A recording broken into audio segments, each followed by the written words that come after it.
Students, good morning all of you.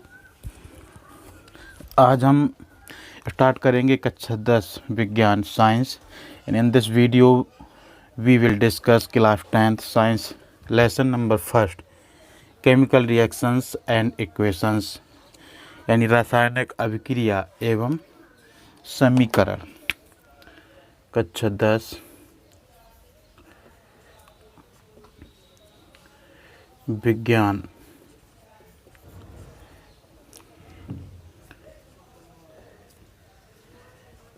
Science chapter का नाम है रासायनिक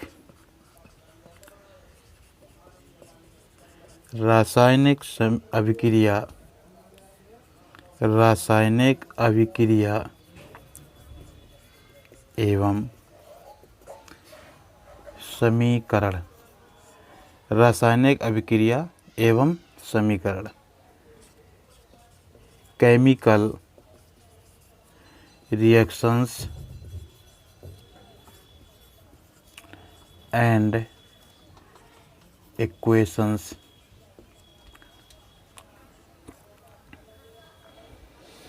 सबसे पहले देखेंगे हम रासायनिक अभिक्रिया। रासायनिक अभिक्रिया किसे कहते हैं? रासायनिक अभिक्रिया क्या होती है देखेंगे। देखिए, दो या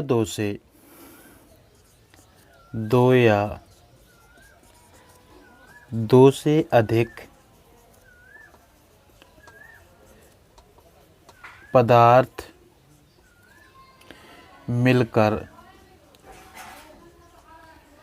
एक या एक से अधिक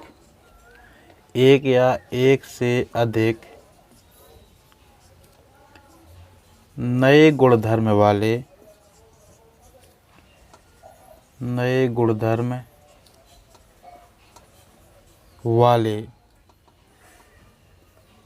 पदार्थों का निर्माण करते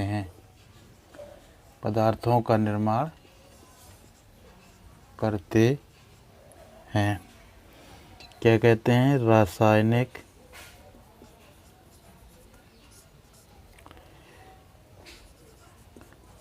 अभिक्रिया कहलाती है। आप लोग मेरे साथ साथ नोट्स भी बनाते चलिएगा। देखिए, इसका एग्जाम्पल देखिए। रासायनिक अभिक्रिया क्या होता है? दो या दो से अधिक पदार्थ मिलकर एक या एक से अधिक नए गुणधर्म वाले पदार्थों का निर्माण करते हैं। रासायनिक अभिक्रिया कहलाती है, कहते हैं। जैसे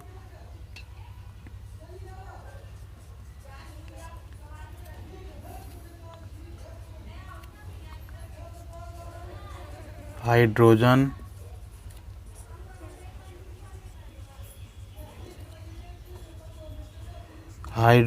और ऑक्सीजन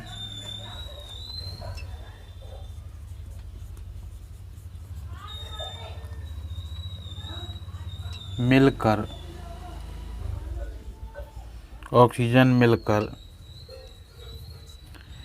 जल का निर्माण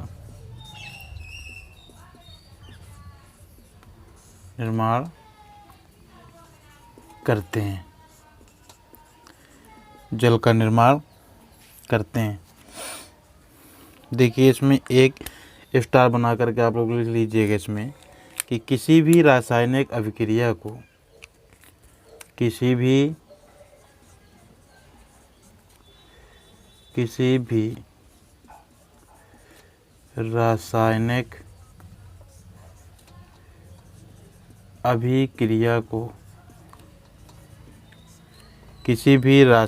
अभिक्रिया को भौतिक विधियों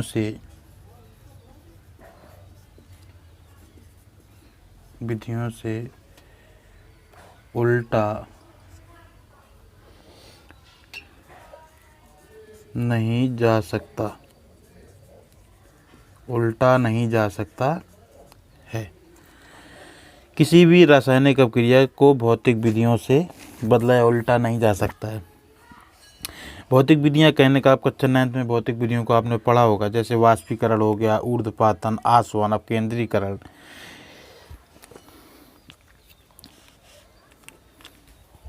देखिए इसमें रासायनिक अपक्रिया में कौन कौन से परिवर्तन शामिल हैं आपके।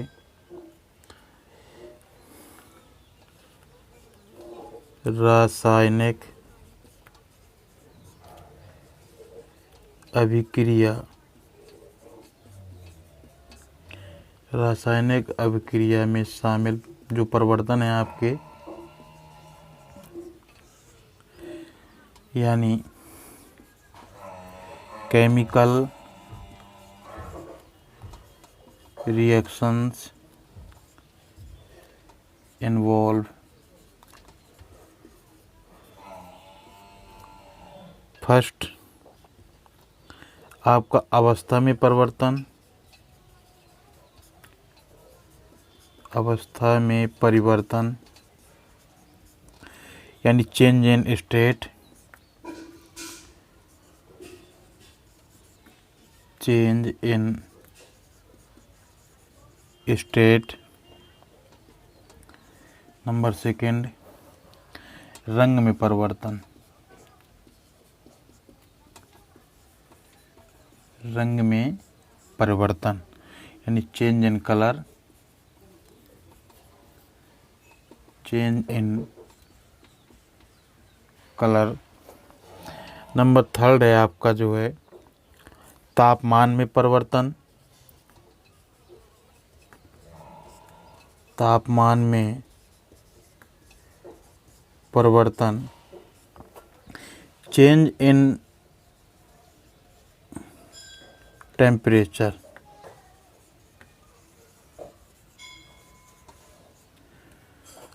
गैस का उत्सर्जन, चौथा नंबर लिख लीजिएगा।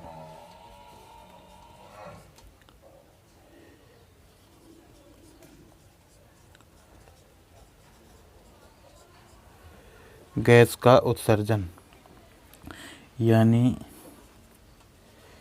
Evolution of gas.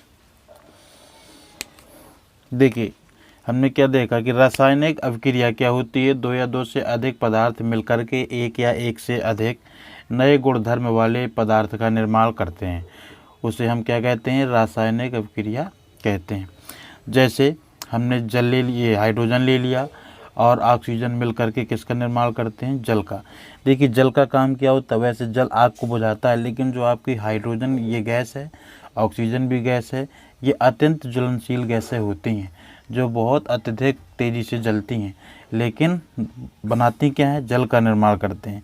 यानी कहने का मतलब ये गैस है, तो गैस, दो गैसों को हमने मिला दिया तो किसका निर्माण हुआ, जल का निर्माण हुआ।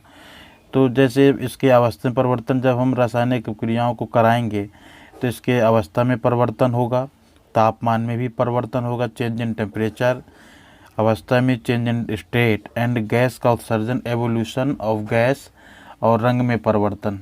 यानी कि जो दो हम डिफरेंट रिएक्टेंट लेंगे या कोई भी रिएक्टेंट क्रिया केमिकल रिएक्शंस होने के बाद में जो प्रोडक्ट बनेगा उसमें आपके रंग में परिवर्तन, ये चीज़ें होती हैं। और भी देखिए रासायनिक जो परिवर्तन होते हैं आपके, चलिए अब कुछ आप जो है भौतिक विधियों को देख लीजिए, जो फिजिकल स्टेट हैं आपके।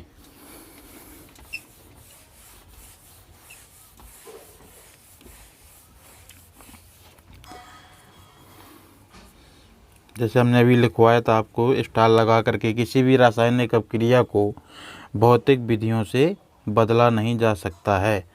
तो वो कौन कौन सी हैं, नंबर 1 आपका वाष्पीकरण,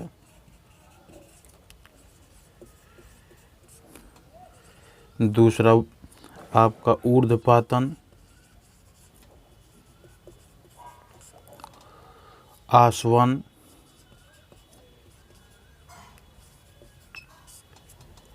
अपकेंद्रीकरण।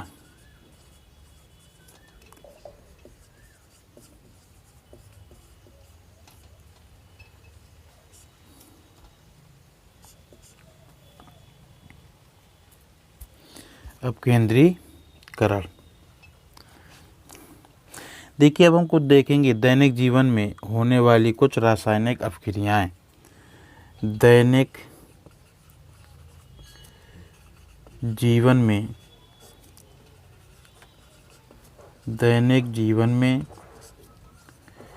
होने वाली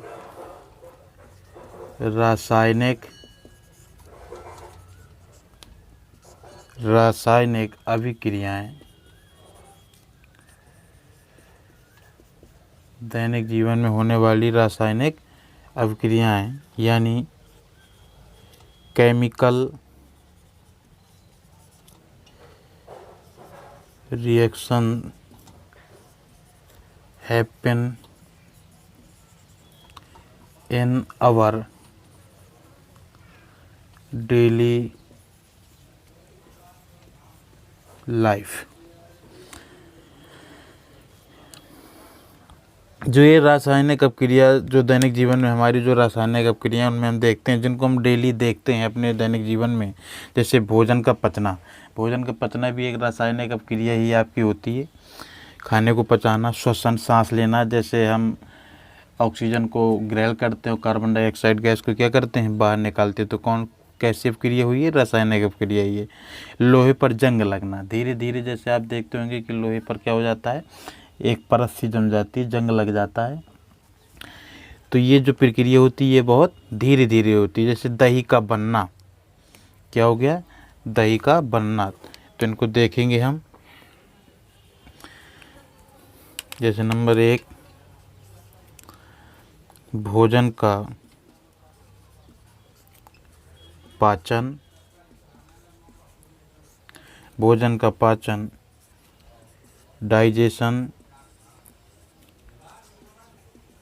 digestion of food. Second, respiration यानी सांस लेना।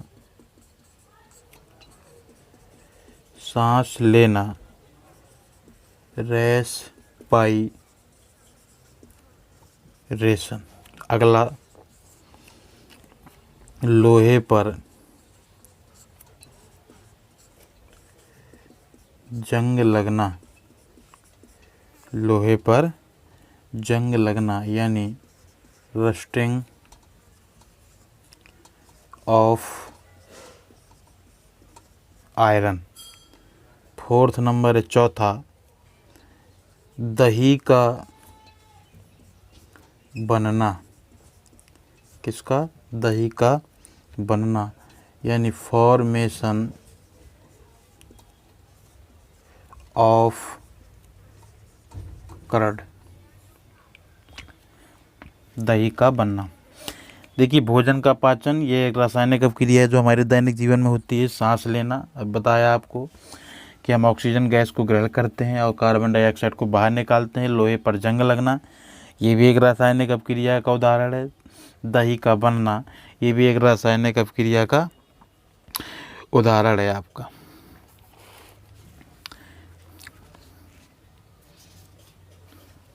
अगला भी जैसे आप देख सकते हैं, जैसे बीज का अंकुरण होना, साबुन बनाना, कोयले का जलना, चूने का बुझना, ये इत्यादि, ये सब रासायनिक अपक्रिया के परिवर्तन जो होते हैं।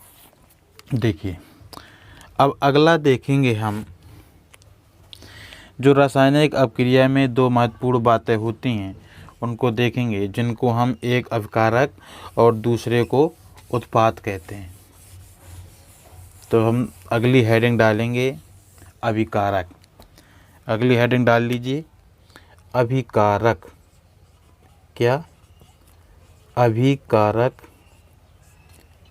जिसको हम रिएक्टेंट कहते हैं।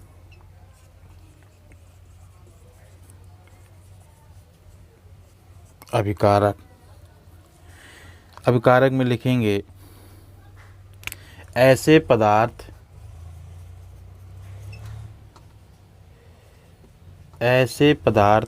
जो किसी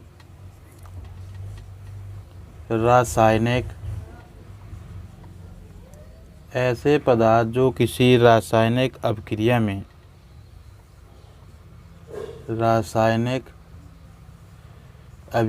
में भाग यानी हिस्सा लेते हैं,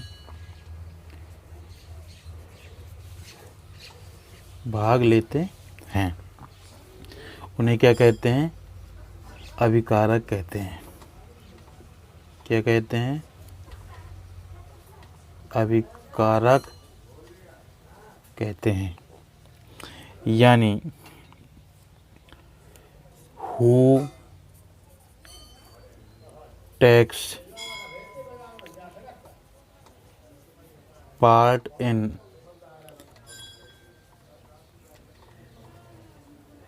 chemical reactions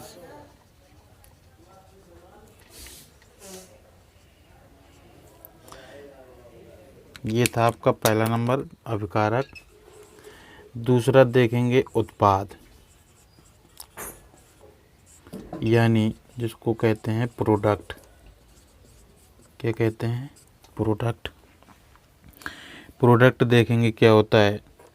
इसमें लिखिए प्रोडक्ट में, अगली हेडिंग में प्रोडक्ट में लिखिए ऐसे पदार्थ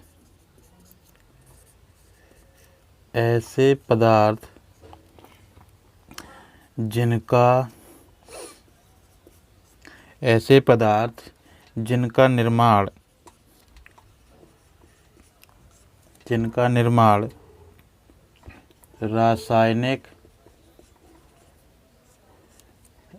रासायनिक अभिक्रिया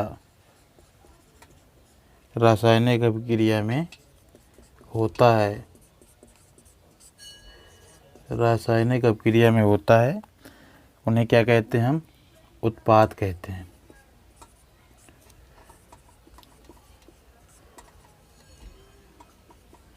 उत्पाद कहते हैं यानी the substances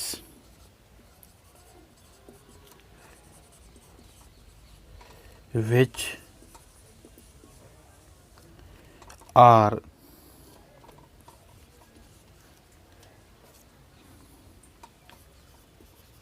found in chemical reactions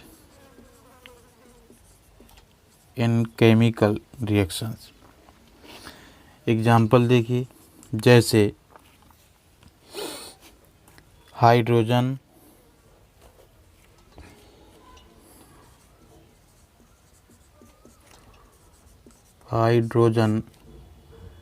तथा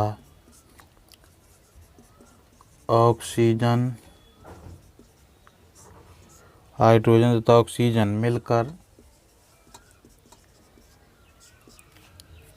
किसका निर्माण करते हैं? जल का निर्माण करते हैं।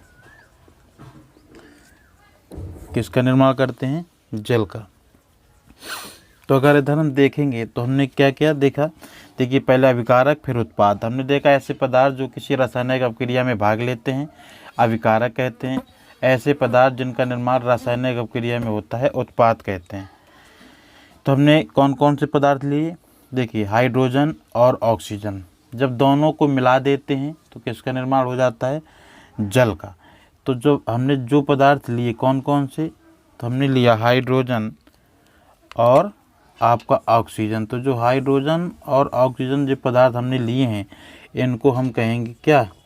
अभिकारक। यानी जिन पदार्थों को लेने पर एक नया प्रोडक्ट हमको प्राप्त होता है, तो जिन पदार्थों से वो प्रोडक्ट बन रहा है, वो पदार्थ क्या होते हैं? आपके अभिकारक। तो ये क्या है? अभिकारक यानी रिएक्टेंट। और निर्माण किसका हुआ? आपका जल का। किसका निर्माण हुआ? जल का, तो ये आपका है उत्पाद। क्या है, दोनों को मिलाने पर क्या बना हमारा, उत्पाद, यानी जल बन गया। तो इसको, ये उत्पाद होता है आपका, जिसको हम कहते हैं प्रोडक्ट, जिसको हम क्या कहते हैं, प्रोडक्ट। अगला एग्जाम्पल देख लीजिए। जैसे अगला होता है कि ये आपका मैग्नीशियम रिबन को लेने पर, जलाने पर गिब्स क्या होता है, मैग्नीशियम ऑक्साइड। देखिए वो हमें क्या देता है, मैग्नीशियम ऑक्साइड। लिख दीजिए इसको, वेन मैग्नीशियम रिबन, ये आपके एक्टिविटी फर्स्ट में दिया गया है, ribbon burned in air. Air मतलब ऑक्सीजन, एयर मतलब ऑक्सीजन, ऑक्सीजन गिव्स अस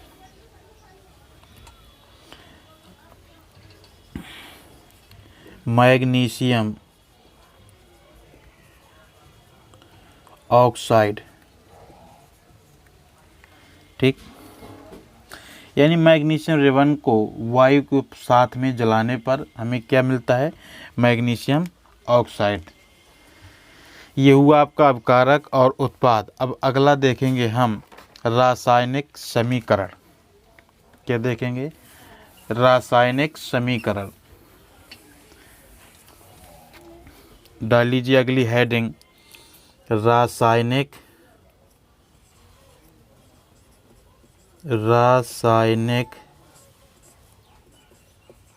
समीकरण। अगली हेडिंग डाल लीजिए, रासायनिक समीकरण, यानी केमिकल इक्वेशंस, केमिकल इक्वेशंस, रासायनिक समीकरण। देखिए रासायनिक समीकरण क्या होता है। रासायनिक अभिक्रिया को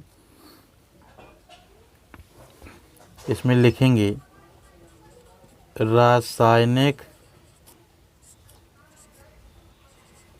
अभिक्रिया, रासायनिक अभिक्रिया को रासायनिक समीकरण, रासायनिक समीकरण द्वारा, रासायनिक समीकरण द्वारा निरूपित किया जाता है, निरूपित किया जाता है। रासायनिक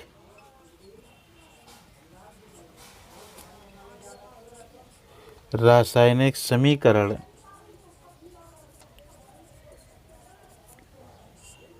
रासायनिक समीकरण के अभिकारकों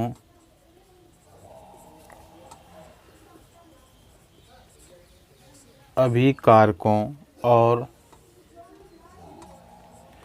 उत्पादों में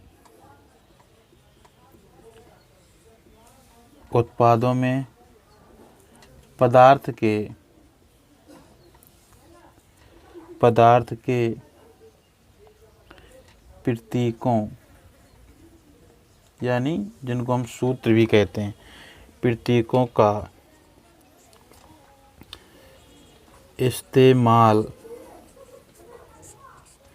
इस्तेमाल किया जाता है,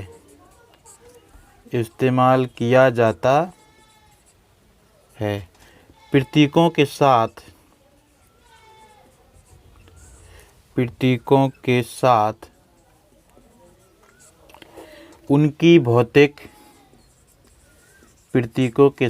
उनकी भौतिक अवस्था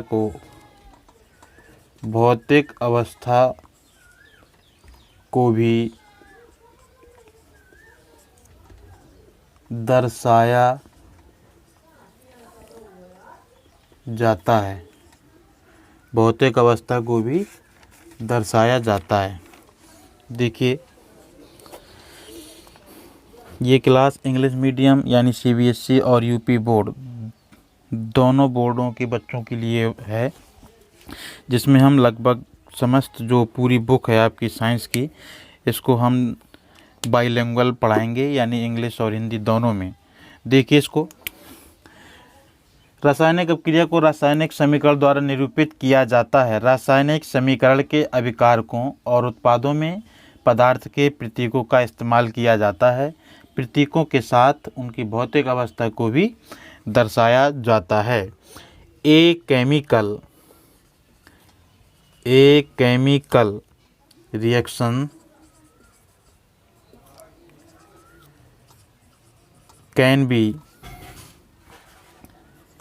can be represented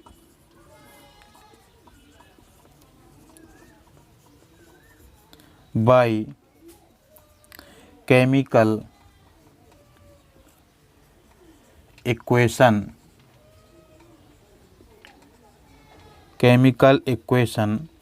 It involves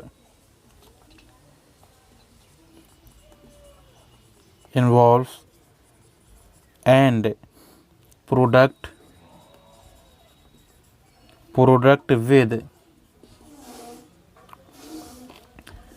mention of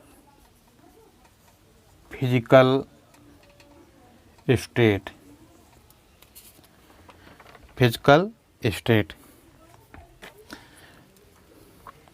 example देखिए,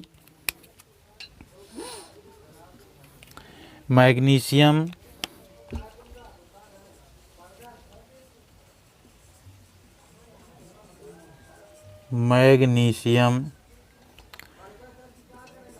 रिवन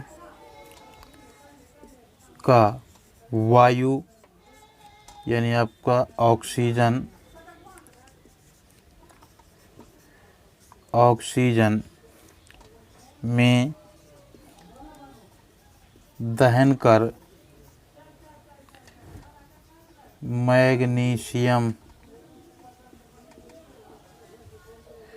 magnesium oxide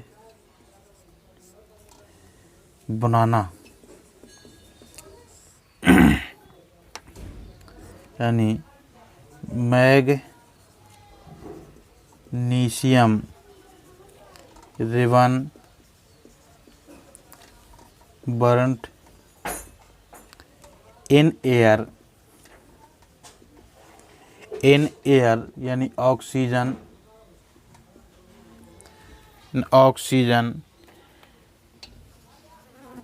gives us magnesium oxide.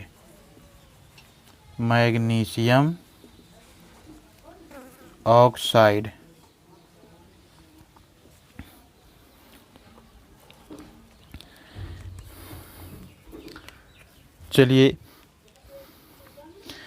अब हम इसके कुछ जो सिंबल्स हैं, some important symbols which used in chemical reaction, जिनको हमको रासायनिक समीकरण में यूज करेंगे, जिन सिंबलों का, यानी कि जिन प्रतीकों को यूज करेंगे। देखिए प्रतीक क्या होता है, जैसे हमने लिखा कि रासायनिक अपक्रिया को रासायनिक समीकरण द्वारा निरूपित किया जाता है। रासायनिक समीकरण के अभिकारकों और उत्पादों में पदार्थ के प्रतीकों का इस्तेमाल किया जाता है। प्रतीक का मतलब, जैसे प्रतीक का आपको होता है, जैसे आपको ऑक्सीजन को किससे दर्शाते हैं, ओ से। आयरन यानी लोहा को किससे दर्शाते हैं, Fe हो गया। हाइड्रोजन क्या हो गया आपका, H हो गया। ये क्या होते हैं, प्रतीक चिन्ह, या इन्हीं को हम क्या कह देते हैं, सूत्र कह देते हैं। क्या कह देते हैं, सूत्र। देखिए, अब आप इन प्रतीक चिन्हों का, जिनका हम इस चैप्टर में यूज करेंगे, उन प्रतीक चिन्हों को देखते हैं। देखिए, चलिए,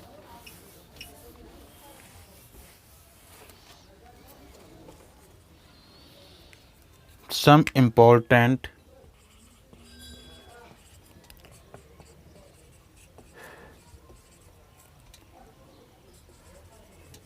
symbols which used in chemical reaction.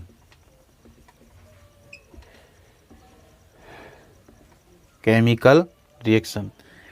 देखिए एस का मतलब होता है सॉलिड यानी ठोस, सॉलिड यानी ठोस। एल का लिक्विड यानी आपका द्रव। आपका अगला है नेक्स्ट जी यानी गैस, यानी गैस, गैस का गैस।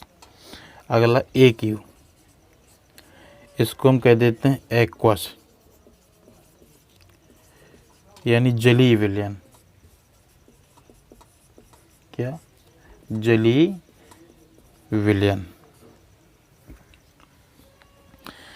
क्या कह देते हैं? जलीय विलयन।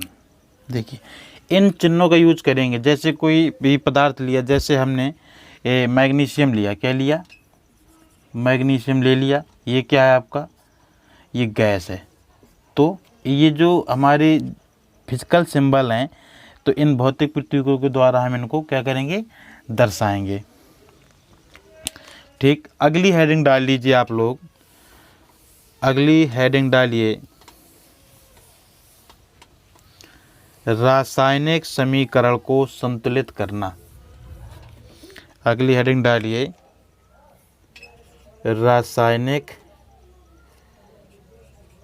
रासायनिक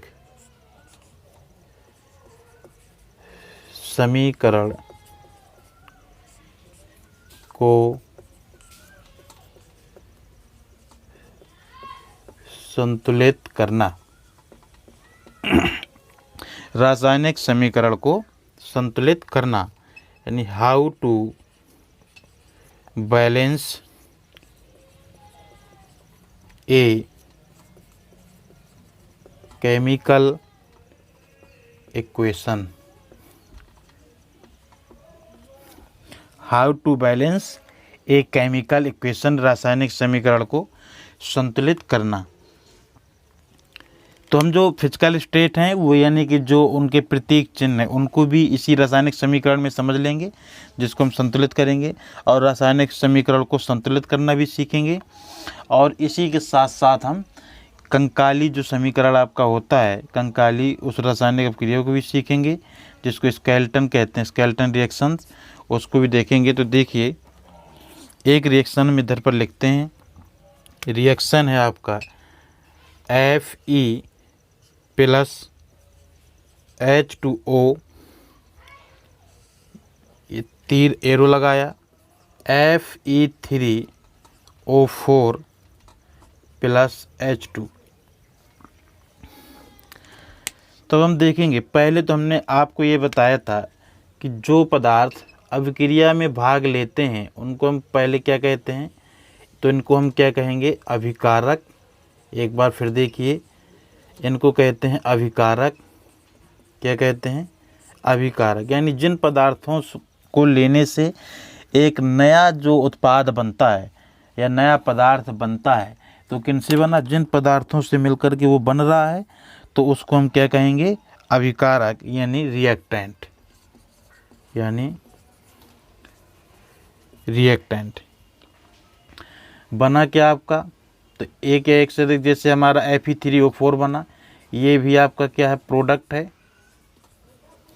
और ये भी क्या है? आपका प्रोडक्ट ही है। क्या है? आपका प्रोडक्ट ही है। तो लेकिन है ये H2O क्या है? आपकी गैस है।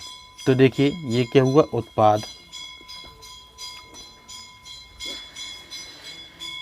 तो अभिकारक को एरो के जो आपका बैक सिरा होता है आपका, यानी कि जो तीर की पूंछ होती है, यानी जो टेल होती है, उसकी तरफ आपके अभिकारक होते हैं।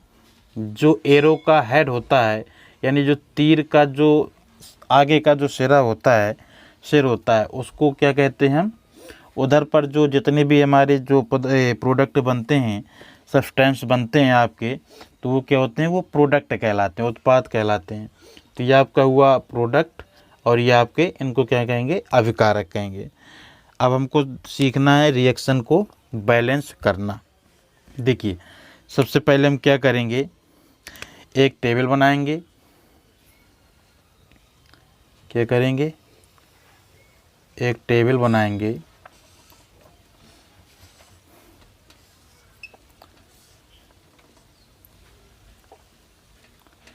टेबल में इधर लिखेंगे तत्व,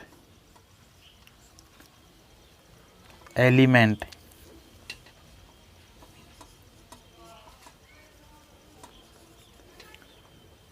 अगला लिखेंगे हम अभिकारक,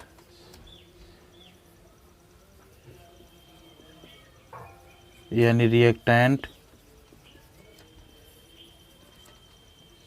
और अगला लिखेंगे हम प्रोडक्ट, यानी उत्पाद, यानी प्रोडक्ट।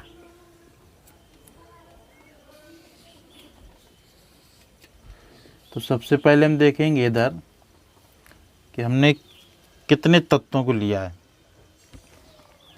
देखिए, एक तो आपका Fe है, क्या है Fe। अगला क्या है आपका, अगला आपके पास में है H2 यानी H, हाइड्रोजन।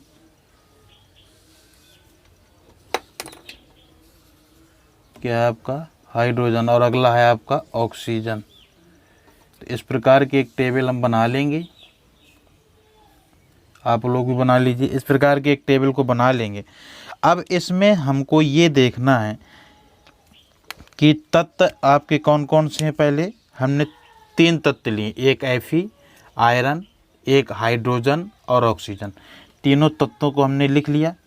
देखिए, बैलेंस करना क्यों ज़रूरी, चूँकि इधर देखिए 1 Fe है, इधर Fe3 है, तो इसी को हम बैलेंस करेंगे। इधर H2, इधर O4 है, इधर सिंगल O है, तो इसको हम कैसे बैलेंस करेंगे। जैसे कोई इस प्रकार की बड़ी रिएक्शन होती है तो इस बॉक्स के माध्यम से हम क्या कर लेंगे, इसको बैलेंस कर लेंगे। देखिए, अगर इस प्रकार की जो रासायनिक अभिक्रिया होती है, आपकी जो समीकरण है, तो इसी को हम कह देते हैं कंकाली, इसी को हम कह देते हैं आपका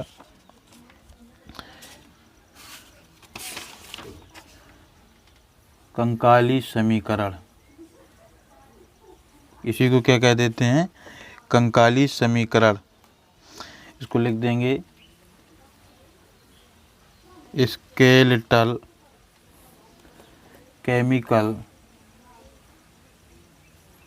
रिएक्शन इक्वेशन। ये आपका लिखा हुआ है उत्पाद। क्या लिखा है, ये अभिकारक है आपका और ये उत्पाद। देखिए,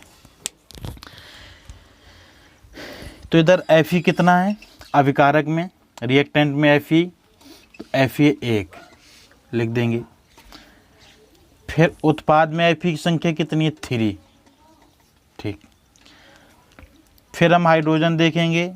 हाइड्रोजन अभिकारक में कितना है आपका, 2। कितने, 2। और प्रोडक्ट में कितने हैं, उत्पाद में हाइड्रोजन 2। कितने हैं, 2, 2, 2, ये अभी बराबर हैं। और ऑक्सीजन कितने हैं अभिकारक में, अभिकारक आपका तीर के जो पीछे वाला सिरा होता है वो होता है। तो इधर आपके अभिकारक कितने हैं, इधर आपके अभिकारक हैं, अभिकारक में ऑक्सीजन कितने हैं आपका 1। और उत्पाद की तरफ यानी तीर के सिर की तरफ आपका जो ऑक्सीजन है वो कितने हैं, ये 4 हैं। कितने हैं, 4। देखिए, अब हमको क्या करना है, चार्ट में सबको बैलेंस कर लेना है। तो अभिकारक में हम कितने का मल्टीप्लाई यानी गुणा करा दें कि उत्पाद के बराबर हमारे क्या हो जाए, Fe हो जाए। तो क्या हम इसमें 3 का गुणा करा देंगे तो 3 आ जाएगा आपका। 3 3 क्या हो गया, बराबर। हमको संतुलित करना, बैलेंस करना। तो बैलेंस तभी होगा जब अवकारक में एलिमेंट जितने उनकी संख्या और ये जो आपका एटम्स हैं उनकी जो नंबर संख्या होगी वो क्या होगी, बराबर होगी। तभी जो हमारा इक्वेशन होगा वो कैसा होगा, बैलेंस्ड होगा। देखिए, हाइड्रोजन इधर 2, इधर भी 2 हैं, ये भी बैलेंस्ड है। ऑक्सीजन इधर सिंगल है और इधर 4 हैं, तो इधर कितने का गुणा कराना पड़ेगा हमको, 4 का। ठीक, तो हमें किस साइड में गुणा करा रहे हैं, 4 का, अवकारक वाले पार्ट में, यानी तीर के पीछे वाले सिरे में। देखिए, तो अब हमको जब मल्टीप्लाई किसी भी रासायनिक समीकरण में कराना है संतुलित करते समय, तो हम उसको किस प्रकार से गुणा कराएंगे वो देखना बहुत ज़रूरी है। देखिए, तो सर्वप्रथम हमारा काम होता है कि जो हमको आइटम्स दिए गए हैं उनको एक बॉक्स में बंद करके रख दें, यानी जैसे एफ ई इसको एक बॉक्स के अंदर क्या कर दें, बंद कर दें, प्लस H2O इसको बंद कर दें, फिर एरो लगा देंगे, फिर अगला इसको बंद कर देंगे F3। अभी बताएंगे इसको क्यों बंद कर रहे हैं, इसको ब्रैकेट में बंद कर दिया, प्लस आपका H2 इसको भी एक ब्रैकेट में बंद कर देंगे। देखिए, इस ब्रैकेट को लगाने का मतलब ये है कि अगर हम जो भी हम मल्टीप्लाई यानी गुणा कराएंगे या अवकारक की साइड में कराएं या उत्पाद के प्रोडक्ट के साइड में कराएं, तो हम अंदर हमारा कोई मल्टीप्लाई नहीं होगा। जो गुणा होगा या जो भी होगा वो कहाँ होगा, जो भी सब दिए गए हैं आपके उनके क्या होगा, अगल बगल होगा। तो देखिए, एफ ई में अवकारक की ओर कितने का गुणा कराना है, 3 का, तो हम कितने का गुणा करा देंगे, एफ ई में 3 का। किसका करा देंगे, 3 का। फिर 4 का गुणा अवकारक की तरफ कराना है, किसमें, ऑक्सीजन में। तो ऑक्सीजन किसके साथ है, हाइड्रोजन के साथ, तो 4 का गुणा इधर करा देंगे। ठीक, इधर अभी कुछ कराना नहीं था, लेकिन अब आप देख पा रहे होंगे कि एफ ई तो 3 है, एफ ई 3 तो हो गया, लेकिन ऑक्सीजन भी 4 हो गया, लेकिन अब हाइड्रोजन कितने हो गए, अब हाइड्रोजन देखिए 4 दूनी 8, और इधर कितने लिखे हैं, कितने लिखे हैं, 2। तो अब हम क्या करेंगे, अब हाइड्रोजन इधर कितने हो गए, 2 गुणे में 4 यानी 8 हो गए, तो इधर भी कितने का गुणा कराना पड़ेगा अब हमको, 4 का। तो 4 कहाँ लगा देंगे, हाइड्रोजन में, तो 4 का गुणा हमने ये करा दिया।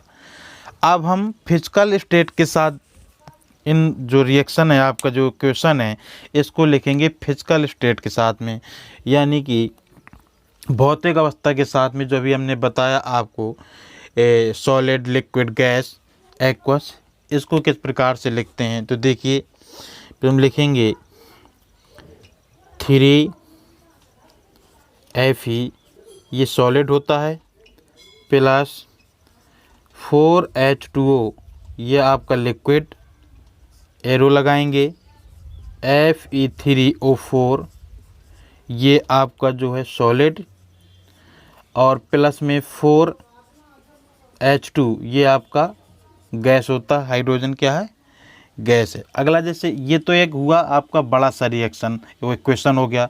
अब एक जैसे छोटा इक्वेशन लेंगे, जैसे अभी पिछले में बताया था मैग्नीशियम और ऑक्सीजन का। तो देखिए अगला, तो हमने लिया मैग्नीशियम, ये आपका सॉलिड होता है, प्लस ऑक्सीजन आपको पता है गैस है, तो इधर प्रोडक्ट बन जाता हमारा MgO, ये आपका सॉलिड है। तो देखिए, इधर ऑक्सीजन 2 है, इधर ऑक्सीजन 1 है, इधर Mg1, इधर Mg1, इधर भी 1 है और इधर भी 1 है। तो हम क्या करेंगे, इधर हम ऑक्सीजन 2 को बराबर करने के लिए क्या कर देंगे, इधर लगा देंगे, और जब इधर लगा देंगे तो Mg की संख्या कितनी हो जाएगी, 2 हो जाएगी, तो इधर 2 लगा देंगे। तो हमारा जो ये इक्वेशन है ये क्या हो गया, बैलेंस्ड हो गया। क्या हो गया, बैलेंस्ड हो गया। ये रासायनिक ये समीकरण हमारे कैसे हो गए, बैलेंस्ड हो गए। आशा करता हूँ कि आप सभी लोग समझ गए होंगे। चलिए अब अगली हेडिंग डालिए। अब अगली हेडिंग डालिए, रासायनिक समीकरण को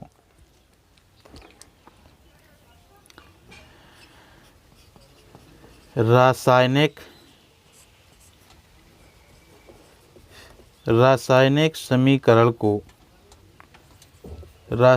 समीकरण को संतुलित करना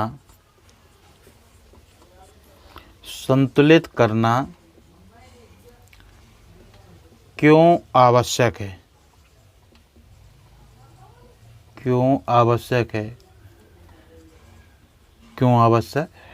यानी कि अगर कोई भी, जैसे हमने केमिकल इक्वेशन को लिखा, अगर उसको हम बैलेंस्ड ना करें या बैलेंस करते हैं तो क्यों करते हैं, आखिर इसका रीज़न क्या है, तो हम उनको देखेंगे। तो इसमें हम पहले पढ़ेंगे द्रव्यमान संरक्षण के नियम।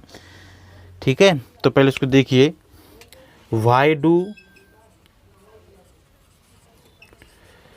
Do we need to balance a chemical equation.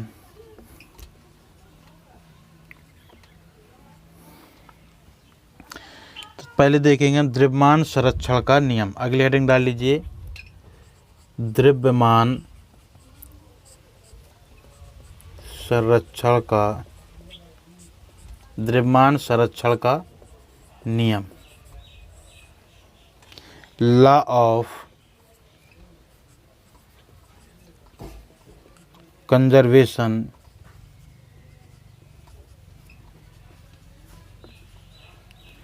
Of mass. इसमें लिखिए, किसी भी रासायनिक अभिक्रिया में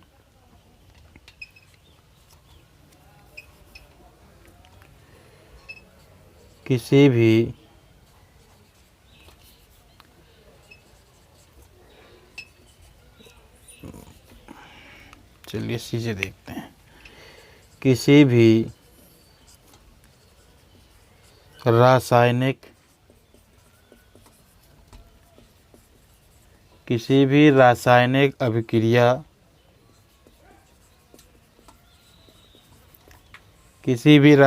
अभिक्रिया में ना तो द्रव्यमान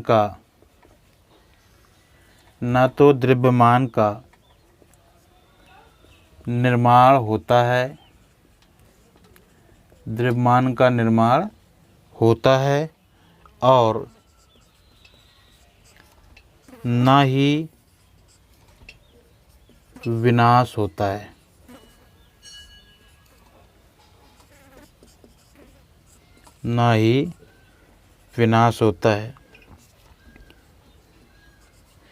यानी matter can neither be created nor destroyed in a chemical reaction।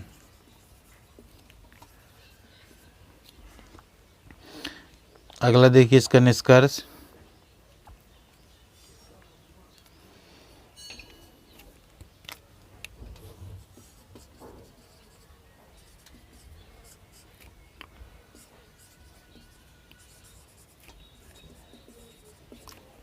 देखिए कंक्लूजन, यानी रासायनिक अभिक्रिया के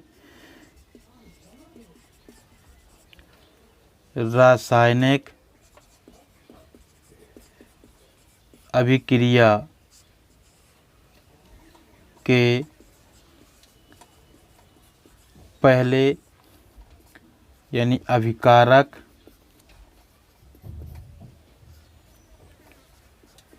एवं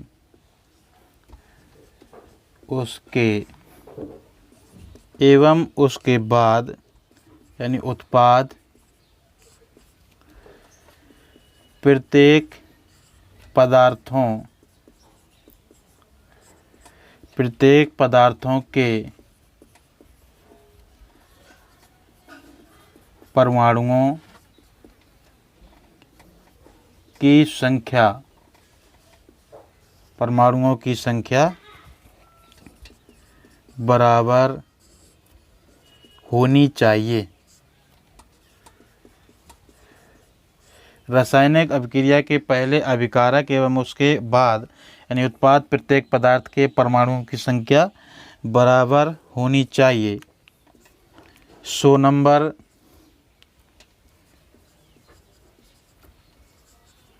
of element involved in a chemical reaction should remain same at reactant and product side.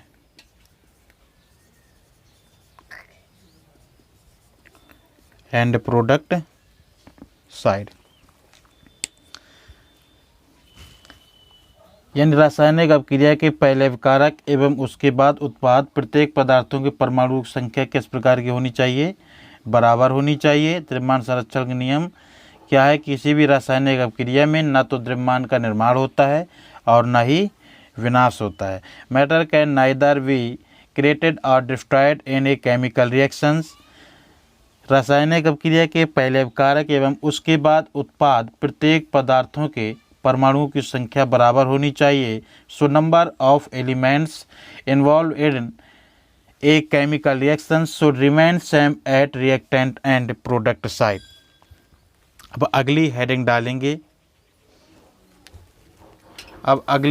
डालेंगे हम रासायनिक अभिक्रियाओं के प्रकार। अगली हेडिंग डालेंगे रासायनिक अभिक्रियाओं के प्रकार। रासायनिक अभिक्रियाओं के प्रकार देखिए, डालिए अगली हेडिंग रासायनिक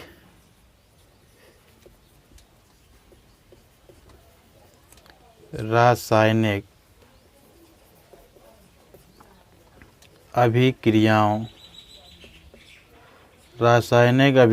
के प्रकार। रासायनिक अभिक्रियाओं के प्रकार यानी टाइप ऑफ केमिकल रिएक्शन।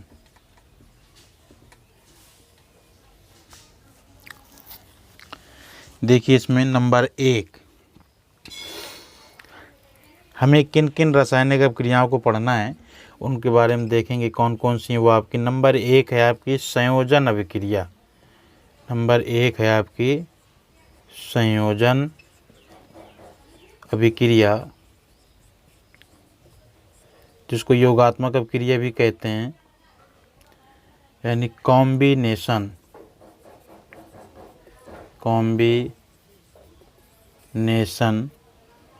अथवा एडिशन रिएक्शंस। सेकेंड नंबर है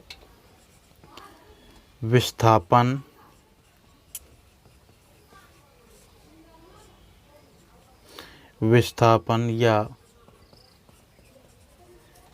प्रतिस्थापन अभिक्रियाएं। अगले इस रिएक्शन को पढ़ेंगे, विस्थापन प्रतिस्थापन अभिक्रिया ये क्या होती हैं, इनके उदाहरण देखेंगे। ये होती है आपकी डिस्प्लेसमेंट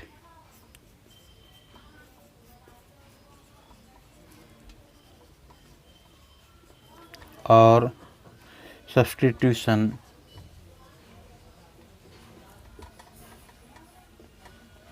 रिएक्शन। अगली देखेंगे तीसरी, थर्ड नंबर अनुत्क्रमणीय अभिक्रियाएं। अनुत्क्रमणीय अभिक्रियाएं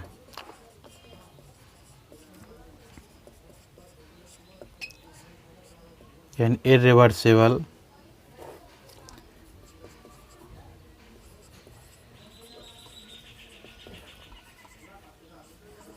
रिएक्शन। अगली देखेंगे चौथी, fourth number उत्क्रमणीय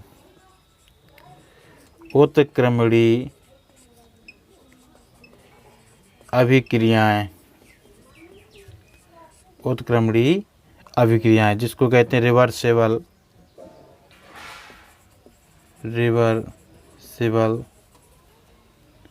reactions, reversible reactions.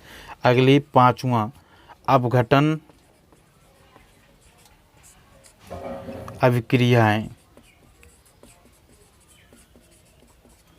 अपघटन अभिक्रियाएं, इसको कहते हैं डीकम्पोजिशन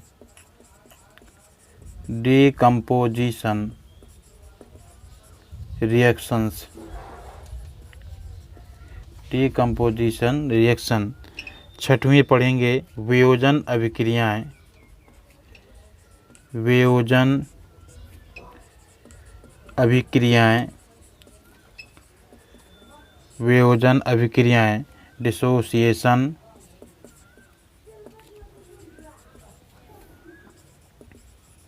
डिसोसिएशन रिएक्शन।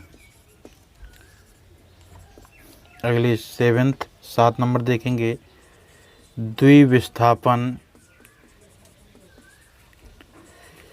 इसी का अगला नाम है उभय या अपघटन, उभय अपघटन अभिक्रियाएं, यानी डबल डिस्प्लेसमेंट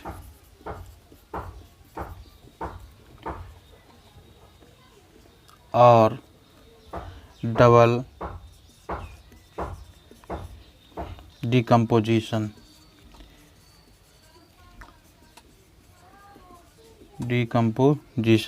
अगला देखेंगे 8 नंबर ऊष्माक्षेपी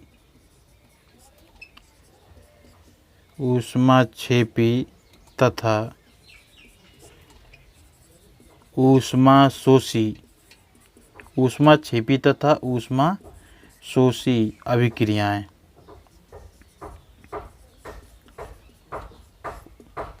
ऊष्माक्षेपी तथा ऊष्माशोषी अभिक्रियाएं, यानी लिख देंगे इसमें एक्जोथर्मिक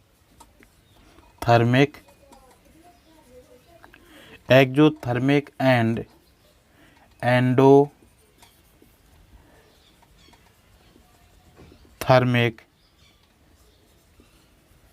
केमिकल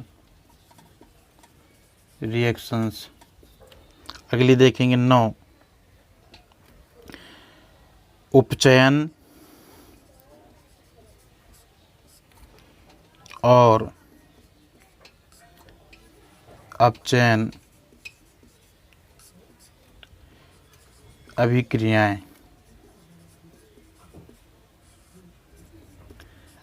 यानी ऑक्सीडेशन एंड रिडक्शन रिएक्शंस। हमको इतनी अभिक्रियाओं को देखना है एक्सरसाइज में, यानी इस चैप्टर में आपका, यानी फर्स्ट देखना है संयोजन अभिक्रिया, कॉम्बिनेशन और एडिशन रिएक्शंस, जिसको हम योगात्मक अभिक्रिया भी कहते हैं। सेकेंड है आपका विस्थापन या प्रतिस्थापन अभिक्रियाएं, यानी डिस्प्लेसमेंट और सब्स्टिट्यूशन रिएक्शन। अगला 3rd नंबर पढ़ेंगे अनुत्क्रमणीय अभिक्रिया, इरिवर्सिबल रिएक्शंस। चौथा देखेंगे उत्क्रमणीय अभिक्रियाएं, यानी रिवर्सिबल रिएक्शन। 5वां नंबर है आपका अपघटन अभिक्रिया, यानी डिकम्पोजिशन रिएक्शन। 6वीं पढ़ेंगे वियोजन अभिक्रियाएं, यानी डिसोसिएशन रिएक्शंस।